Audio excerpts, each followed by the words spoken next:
حضرت جنید بغدادی فرماتے میں عالم بن گیا، پڑھ گیا، میرے ماموں بھی تھے، میرے مرشد بھی تھے حضرت سری سختی رحمت اللہ علیہ، تو مجھے اکثر کہتے کہ جنید یار تقریر کیا کر۔ میں کہتا ہوں حضور ابھی میں نیک نہیں، ابھی میں خود ٹھیک نہیں۔ میرے پیر بھائی بھی مجھے کہتے ہیں کہ حضرت کی بھی خواہش ہے تو ہمارا بھی دل کرتا ہے، لگتا ہے کہ آپ کی گفتگو کی برکت سے اللہ بڑے لوگوں کو ہدایت عطا فرمائے گا، آپ وسیلہ بنیں گے، تو بات کیا کریں۔ کہتے میں ٹال دیتا، میرے نصیب دیکھو، ایک دن میں اپنے گھر میں سویا ہوا تھا تو اچانک بغداد کی ساری گلیوں نے مہکنا شروع کر دیا۔ فرماتے اچانک ٹھنڈی خوشبوئیں پھیل گئیں، میرے نصیب دیکھو کہ مجھے مصطفیٰ کریم کا دیدار نصیب ہو گیا۔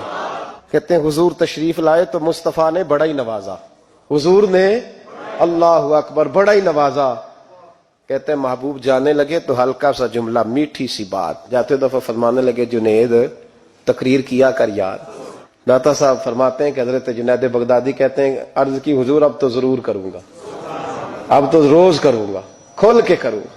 فرماتے ہیں میں جب اٹھا نا، فجر کی اذان ہوئی، وضو کیا، سنتیں پڑھی تو دل میں چور آ گیا۔ میرے دل میں خیال آیا کہ پیر صاحب نے تو کبھی نہیں بتایا کہ انہیں دیدار ہوا ہے، تو مجھے تو ہوا ہے نا۔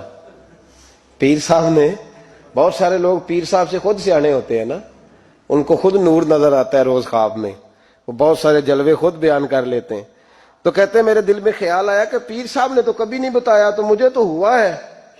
کسی درویش نے ایک شعر کہا تھا، پر بڑے مسئلے اس نے حل کیے۔ وہ کہنے لگا جڑے محرم راز حقیقت دے، او راز حقیقت کھول دے نہیں، او جنہ ویکھیا نہیں او کرن گلاں، جنہ ویکھ لیا او تے بول دے ہی نہیں۔ تو کہتے میں سنتے گھر پڑی تو خرامہ خرامہ چلا تو دل میں چور تھا۔ کہتے میں گیا حضرت کے پیچھے نماز پڑھی 7ویں صف میں، تو اندر چور تھا کہ میرا تو درجہ اونچا چلا گیا ہے لیکن مجھے دیدار ہوا ہے۔ تو کہتے ہیں نماز حضرت نے خود پڑھائی، تو نماز پڑھا کے کہنے لگے جنید آگے آ جا۔ فرماتے ہیں میں 3ری صف میں آ گیا تو کہنے لگے چل یار تھوڑا اور نیڑے آ جا۔ کہتے ہیں میں قریب جا کے نا پہلی صف میں بیٹھا تو کہنے لگے ادھر آ میرے ساتھ بیٹھ۔ کہتے ہیں میں ساتھ بیٹھ کے مرشد کے، تو شیخ تسبیح رول رہے تھے، اور تسبیح پھیرتے پھیرتے نا اچانک آنکھ اٹھائی اور میری طرف دیکھ کے کہنے لگے اب تقریر کرو گے نا، اب کرو گے نا تقریر۔ تو میرے اندر تو چور تھا، میں نے کہا جی اب کیا ہوا ہے؟ چور تھا نا کہ مجھے پتا ہے کسی کو پتہ ہی نہیں، اب کیا ہوا ہے؟ تو کہتے ہیں وہ چپ کر گئے۔ چند منٹ کے وقفے کے بعد پھر فرمانے لگے اب کرو گے نا تقریر۔ کہتے ہیں اندر چور بیٹھا تھا، میں نے کہا حضور ہوا کیا ہے بتائیں تو صحیح۔ کہتے ہیں انہوں نے تسبیح چھوڑی، جبہ سمیٹا اور چہرہ میری طرف پھیرا، اور میں نے ان کی آنکھوں میں جو روشنی آج دیکھی پہلے کبھی نہیں دیکھی تھی، لب و لہجے میں جو جلال آج دیکھا وہ کبھی نہیں دیکھا تھا۔ فرماتے ہیں حضرت بولے نظر تو وہ ظالم نظر ہے، اٹھے تو بیڑا ہی پار کر دے، گرے تو خانہ خراب کر دے۔